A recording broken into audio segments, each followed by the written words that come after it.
Hey all, Brian here, joining you from Germany. I'm in a nation today renowned for its economic production as well as its democratic processes, and the same can be said for its neighbor to the east, Austria. It wasn't always that way. In 1648, the region was in shambles as a result of the 30 Years' War. Today, we will see how two modern stalwarts of Central Europe began to rise from the ashes of war and transform into the nations they are today. Granted, a lot happened in between, and democratic processes were not part of this initial phase.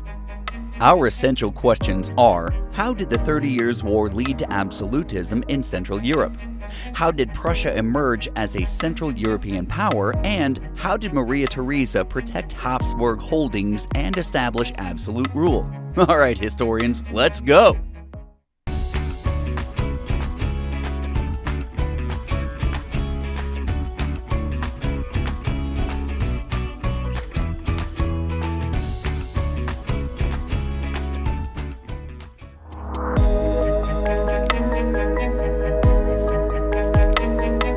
So how did the 30 Years' War lead to absolutism in Central Europe? First of all, 8 million people died in the war, including 20% of Germany's population.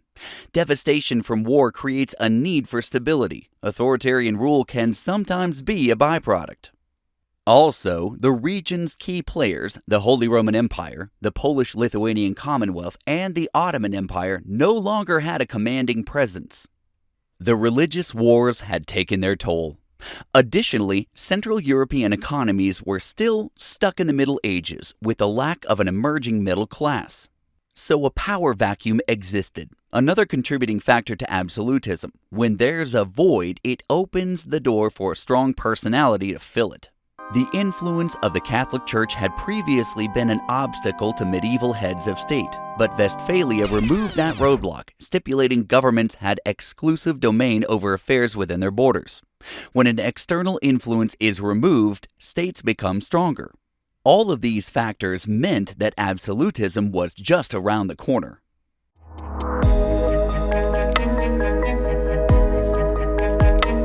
Enter the Austrian Habsburgs. During the 30 Years' War, they reconquered Bohemia.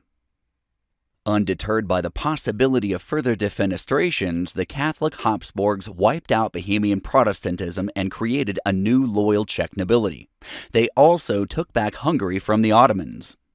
But ruler Charles VI was in a bind. He faced the extinction of his dynasty. Why, you may ask? Did he not have any children? Oh, he did, but sadly there was not a Y chromosome to be found among them. All girls. 18th century Europeans weren't exactly the most progressive bunch when it came to gender equality. They didn't recognize female rulers under the basis of Salic law, a code that dated back to 500 CE. Like we said, not the most progressive bunch. Even before the birth of his daughters, Charles feared this, so he issued the Pragmatic Sanction, which said if he only had a female heir, she could still rule. Would it work?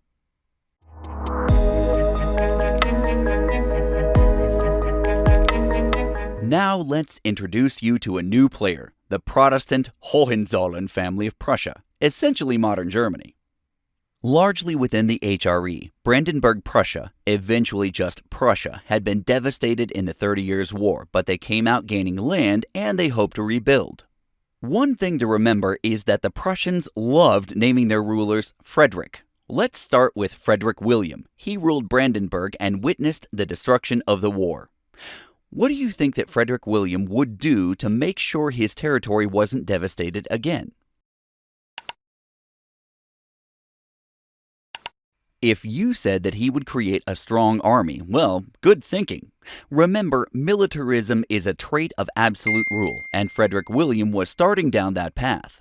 In order to pay for the military, he raised taxes, and by weakening the power of the Junkers, or Prussian nobility, he was able to centralize power. An absolutely absolutist move.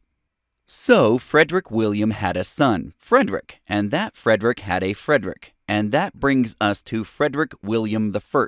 No, the earlier Frederick William is not the first, this one is. Frederick William I was known as the Soldier King.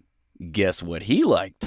Under the Soldier King, Prussia became extremely militaristic, with Europe's 12th largest population but 4th largest army.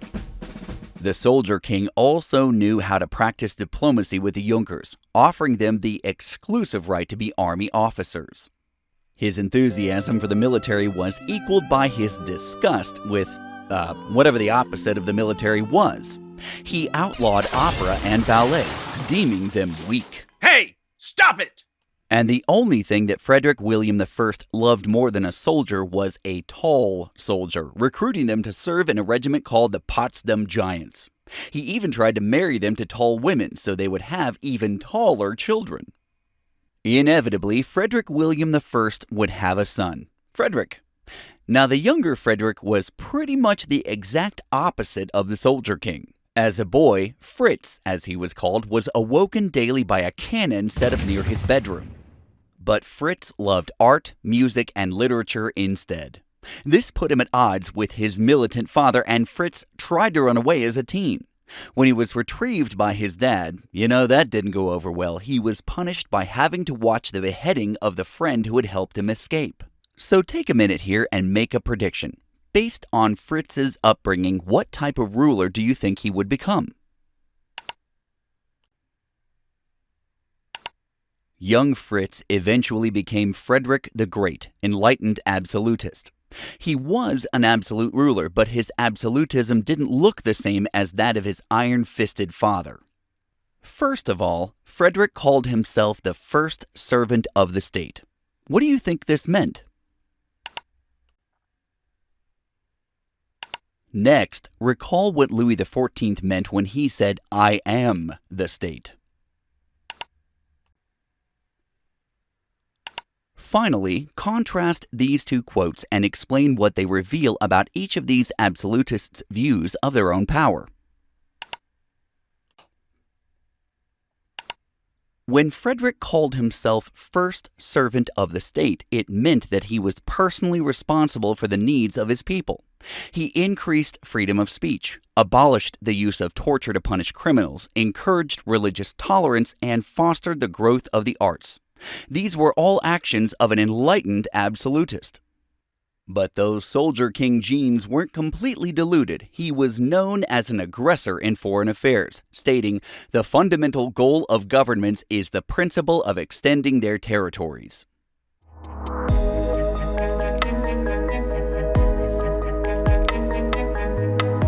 Here's where the stories of Austria and Prussia merge. The year is 1740. Remember the guy with all the daughters, Charles VI? He is now dead.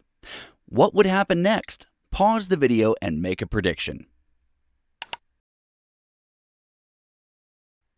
Despite the pragmatic sanction, Europe failed to view Charles' eldest daughter, Maria Theresa, as legitimate heir to the throne.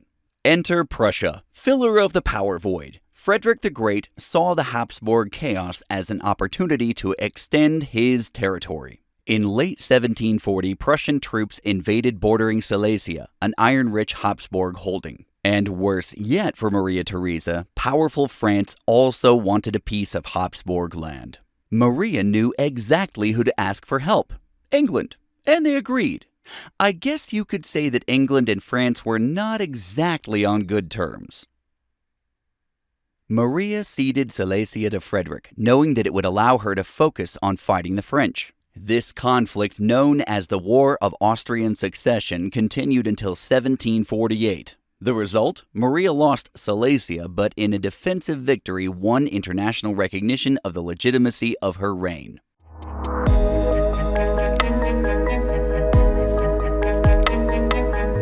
Maria Theresa's leadership during and after the war positioned Austria as a legitimate military force, headed by an absolute ruler.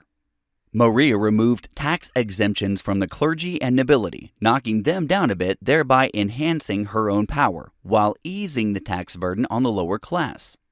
Two of Maria's priorities were to increase domestic food production and to grow the middle class. Thus, she prioritized agricultural expansion and education for the common citizens.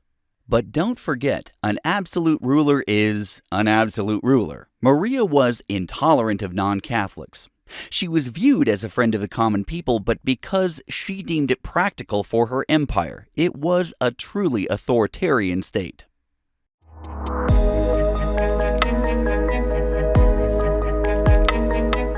The War of Austrian Succession left both Austria and Prussia unhappy. Frederick was still hungry for land, while Maria wanted Silesia back.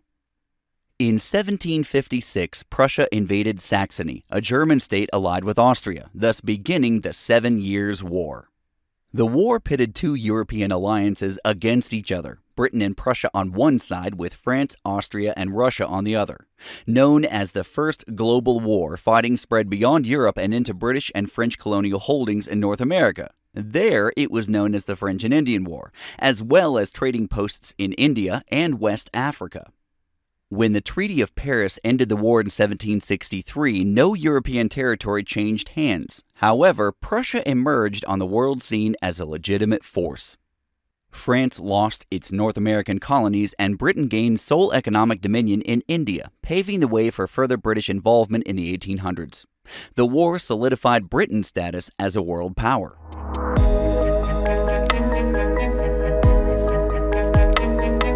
The 18th century saw the emergence of two key Central European absolutists, Frederick the Great and Maria Theresa. These arch-rivals differed greatly, but without a doubt, both left their mark. Next stop, we're headed east in search of more adventures in absolutism because history is everywhere. Hey, hey.